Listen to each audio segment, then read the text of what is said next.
Ja, razvili smo kondenzacijski sušilnik perila s toplotno črpalko, kar predstavlja novost tudi v svetovnem merilu.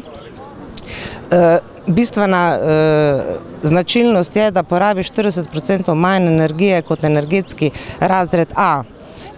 Poudarila bi, da je naša projektna ekipa to razvila v rekordnem času.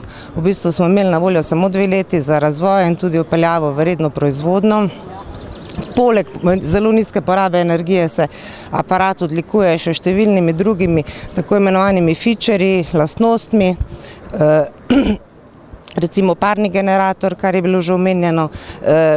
Na temo parnega generatorja imamo podano eno patentno prijavo in sicer nismo osvojili posebne posode za to, ampak smo porabili kar dno sušilnika oziroma ohišje toplotne črpalke za to vodo za parni generator. To je ena patentna prijava. Druga patentna prijava je, da smo razvili poseben sistem filtracije v vratih, kar je bistvenega pomena za sušilnike perila, ker če filtracija ni dobra, začnejo mucke mašiti sistem in s tem se tudi veča poraba energije, daljša čas sušenja, skratka karakteristike sušilnika hitro padejo.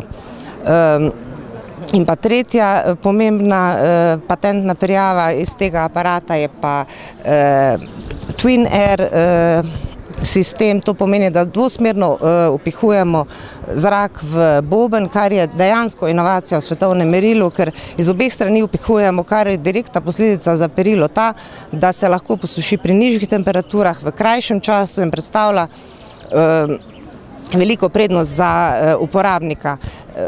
Mi pravimo, da je ta aparat pravi wellness za tkanine, za perilo, ker res na nižjih temperaturah nežno posuši.